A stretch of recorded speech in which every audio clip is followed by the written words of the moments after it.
Abu Bakar As-Siddiqi adalah seorang sahabat yang dipercaya oleh Rasulullah untuk menemani Rasulullah ketika berhijrah ke Madinah. Di dalam sebuah hadis, Rasulullah SAW bersabda, orang yang paling besar jasanya dalam persahabatan dan kerelaan mengeluarkan harta adalah Abu Bakar.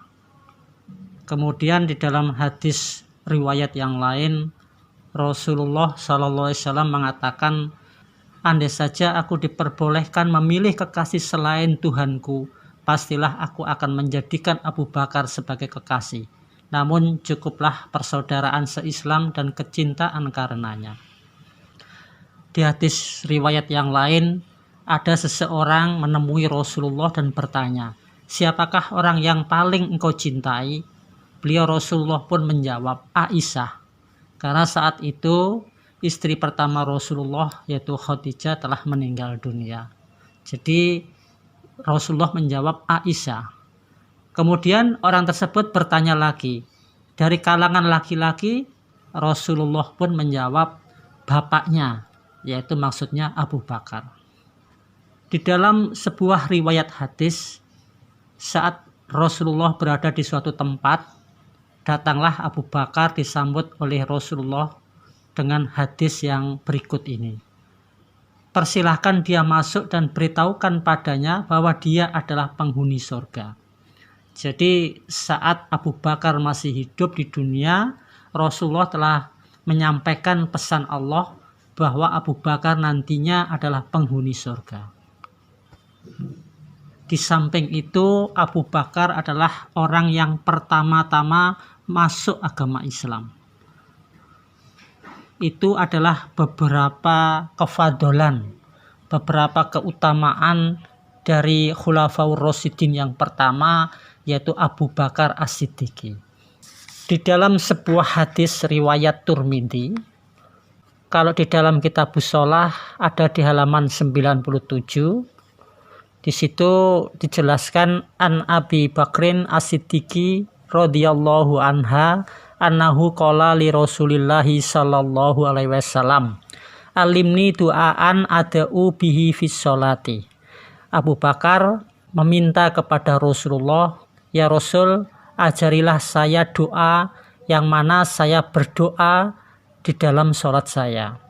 Qala menjawab sapa Rasulullah, Qul Allahumma inni dzalamtu nafsi dzulman katsira wa la yaghfiru dzunuba illa anta faghfirli maghfiratam min indika warhamni innaka antal ghafurur rahim. Kemudian Rasulullah pun menjawab, bacalah Allahumma inni dzalamtu nafsi dzulman katsira wa la yaghfiru dzunuba illa anta faghfirli maghfiratam min indika warhamni innaka antal ghafurur rahim. Artinya, ya Allah, sungguh aku telah mendolimi diriku dengan kezoliman yang banyak. Tidak ada yang bisa mengampuni dosa selain Engkau. Maka berikanlah untukku ampunan darimu dan kasihanilah aku. Sungguh Engkau adalah Maha Pengampun lagi penyayang. Jadi Abu Bakar As-Siddiqi, seorang hamba yang punya beberapa keutamaan, orang yang mendampingi Nabi, orang yang paling dicintai Nabi setelah Aisyah, orang yang sudah dijamin masuk surga oleh Allah saat Abu Bakar masih dalam keadaan segar bugar, itu pun masih minta kepada Nabi untuk diajarkan doa yang dibaca di dalam sholat beliau. Kemudian Nabi memberikan doa meminta pengampunan kepada Allah yang sudah kita bacakan di atas. Para kaum muslimin yang dirahmati oleh Allah, doa ini dibaca setelah kita membaca at-tahiyat terakhir sebelum sholat, kemudian kita membaca doa ini.